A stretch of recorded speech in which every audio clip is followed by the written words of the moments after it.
Bonjour à toutes et tous, Samy du cabinet 314 pour la série En route vers la compta.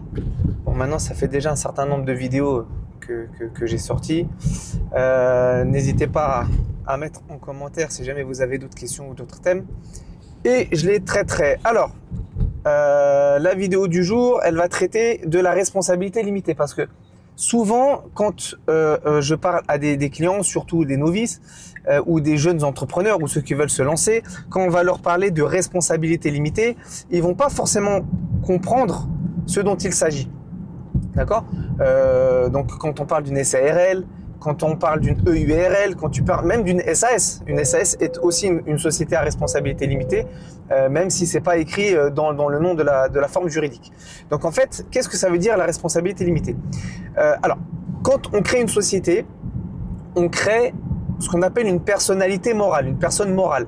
Et la personne morale, elle a un patrimoine propre qui est différencié, qui est séparé totalement du patrimoine de ses associés, d'accord, et de ses dirigeants. Ok.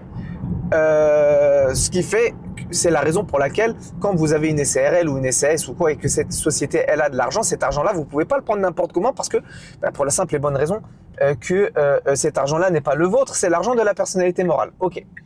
La contrepartie du fait que vous ne pouvez pas profiter de cet argent-là comme vous le voulez, c'est que vous êtes protégé par la responsabilité limitée. Donc en gros, imaginons que vous créez une société, vous faites un apport en compte courant, en capital de 1000 euros. Eh bien en gros, ces 1000 euros, c'est la seule chose que vous allez pouvoir perdre au cas où la société périclite. D'accord ?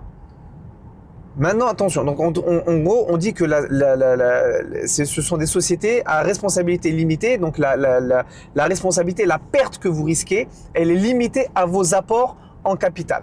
Ok.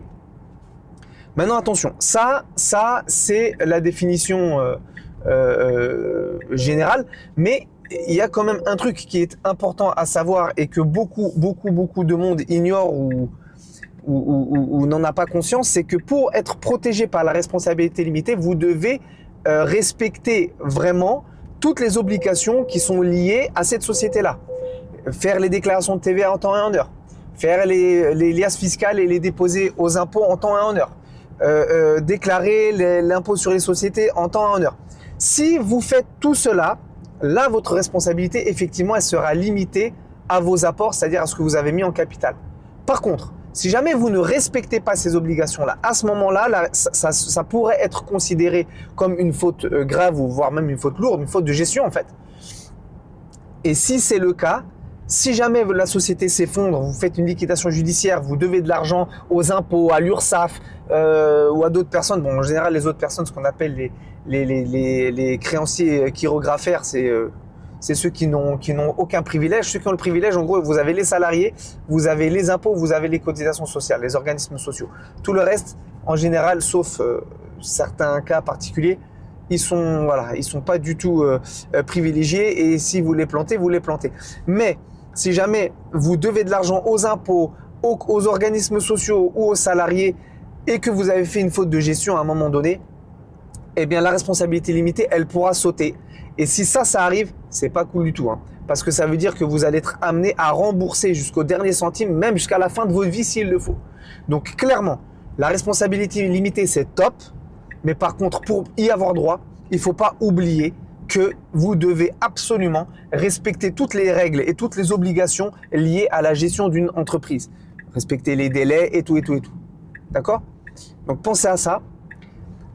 Si jamais pour une raison X ou Y, il y a des choses dans cette vidéo que vous n'avez pas comprises ou qui sont pas suffisamment claires ou que vous voudriez que j'approfondisse, n'hésitez pas à me le dire en commentaire. Comme d'habitude, n'hésitez pas à liker, à partager, à vous abonner et à me dire ce que vous en pensez et surtout aussi à me donner d'autres thèmes que vous voudriez que j'aborde dans ce type de format ou dans les formats plus longs qui existent aussi. Je vous souhaite une bonne continuation et je vous dis à très bientôt. Ciao.